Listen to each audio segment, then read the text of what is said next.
निर्वाचन को नहीं चर्चा जी राजनैतिक माहौल रे आलोचना भी सेतिकी रही जे चलित निर्वाचन रे एठी पद्म फुटिब ना शंख बाजिब तेबे गत वर्षर कड़ा टक्कर को देखिले एथर बीजेपी रो स्ट्राटेजी कौन कहूची एवं केते प्रस्तुत अछंदी आम जदि कहबा भाजपार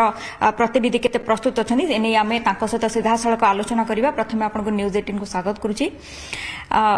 वर्तमान निर्वाचनी माहौल आपण तो लोकों पाक ओल्ही सारे चलित निर्वाचन आपण प्रस्तुत तो निश्चित भाव में अच्छा किंतु आपन स्ट्राटेजी चलित वर्ष कौन रहिबो? देखो गत थरक निर्वाचन प्रक्रिया जो स्ट्राटेजी थिला निश्चित रूप ताठू भिन्न धरण स्ट्राटेजी आम करूँ। स्ट्राटेजी तो आपन जरिए अवगत क्या करूँ यहाँ आमर योजना अच्छी। निश्चित रूपे एठी बहुत बड़ कथा अच्छी मोदी ग्यारंटी को लोक विश्वास भरसा नहीं आम जो प्रत्येक लोक पाखे प्रत्येक भाव में डोर टू डोर कैंपेन कला बेले लोक सहित भेटुचु तांकर मत यह ही रोचे एथरक नहीं आम परिवर्तन चाहूँ। एथर गोटे नुआ सरकार ये तो विकल्प बीजेपी तेणु ये बीजेपी सरकार ये बनू से चाहते डबल इंजिन सरकार ये हवा दरकार। तेणु ये भावना लोकों पाखे आजिका दिन में पहुँची निश्चित मुझे भावुची पॉजिटिव कथा आगू देखिए ओडिशा रे गोटे सरकार नुआ सरकार बन बीजेपी मोदी नेतृत्व में बीजेपी सरकार हम मोदी ग्यारंटी लोकों पाखे पहुंची खबर पाउछंती लोक कहउछंती। देखो मोदी ग्यारंटी कथा को विश्वास भरसा नहीं डबल इंजिन कथा कहते किंतु 24 वर्षर स्थाणु अपारगता कारण ओडिशा रे सरकार कार्यशैली जो भाव रहा से लोक पाखे मोदी जनकल्याण योजना गुड़िकर कार्य धारा पहुंची पारानी जहाँफल लोक असंतुष्ट अच्छा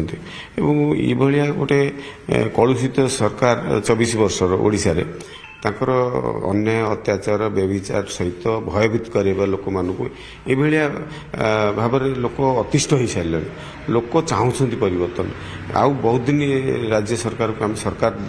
दायित्व दबुनु एवं सरकार दायित्व देते मुख्यमंत्री नवीन बाबू कौन आ दायित्व नहीं कि मुख्यमंत्री भाव में कम करूना लोक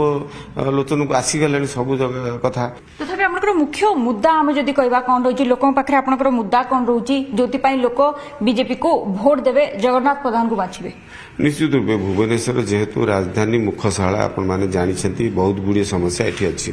राजधानी रे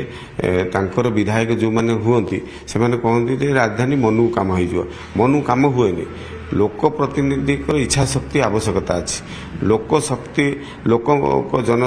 जो जनप्रतिनिधि माने लोकों पाखे पहुंचिकी लोकंर कथा को बुझिकी लोकंर समस्या को समाधान करने आवश्यकता रोचे कथा करूना जनप्रतिनिधि माने सरकारी दलर। वर्तमान आम देखा जे बीजेडी निजर टिकेट दे ना आपड़ केमती भावुं एथर भी कड़ा टक्कर हम फाइट जोरदार हम आप प्रस्तुत अच्छा आपंकर पूर्ण विश्वास जे लोके परिवर्तन स्वर बाछिबे आउ जगन्नाथ प्रधान को ही बाछिबे तांकर अंतर्गत कथा आमको से गोलियारू बालिया मारिया मो नीति ना मु लोकों साथी रे अच्छी दुख सुख रे अच्छी भल मंदर अच्छी एवं पर्वपर्वाणी ठू लगे कि राजनीतिक दृष्टिकोण सांगठनिक दृष्टिकोण लोक समस्या को आधार करके राजरास्ता लड़ाई करने ठार मु पूरा वर्ष तमाम अच्छी 24/7 काम करुच्ची राजधानी रे एक कथा आपण मैंने देखी मोर सोशल मीडिया खोलिए जदि 2019 हारिया पर कोई भाव में मुझे लगातार भाव लोक पाखे अच्छी मोर काम कौन कौन सब करुच्ची ये कथाटी सरकारी दल ये कथा करुच्ची कि करना आज भाड़े पशिची आमर प्रार्थी परिवर्तन करदे आ गोटे किए आसिले ना से प्रार्थी की दबा जी सी कौन कर बड़ प्रश्न लोक पाखे पहुँचब ये सब कथा को लेकिन गोटे हुए अंतर कंदल चली गोटे स्ट्राटेजी चली जगन्नाथ प्रधान को मारदेवाई कि आम क्या कौ भाया प्रार्थी दबा दरकार ये चली मुझे बालिया मारियार आवश्यकता नहीं मो काम कर जनता देखुं जनता ही जनार्दन तांको मु छाड़ी मत जदि विजयी करेंगे निश्चित रूपे सेवा को आहरी भल भाव में आंतरिकता सह आदरिकी काम करी भुवनेश्वर को एक सरस सुंदर सुरक्षित एवं सुरक्षित परिवेश सहर ये भाया बनवाई मुझे चेष्टा कर विकसित भुवनेश्वर बनवाई संकल्प नौ। बहुत बहुत धन्यवाद। जहाँ जगन्नाथ प्रधान कहते 2019 पर लगातार भाव लोकों सहित रही लोकों काम कर लोकों मुद्दा नहीं ବର୍ତ୍ତମାନ ମଧ୍ୟ ସେ ଘରକୁ ଘର ଯାଉଛନ୍ତି ଏବଂ ସମ୍ପୂର୍ଣ୍ଣ ଭାବରେ ବିଶ୍ୱାସ ଅଛି ଯେ ଚଳିତ ବର୍ଷ ନିର୍ବାଚନରେ ଲୋକମାନେ ପରିବର୍ତ୍ତନ ଯାହା ଚାହୁଁଛନ୍ତି ତାହା କରି ଦେଖାଇଦେବେ। ଭୁବନେଶ୍ୱର କ୍ୟାମେରାମ୍ୟାନ୍ ଗୌରବ ପ୍ରସାଦ ରାଜଗୁରୁଙ୍କ ସହ ନିରୁପମା ବେହେରା, ନ୍ୟୁଜ୍ 18।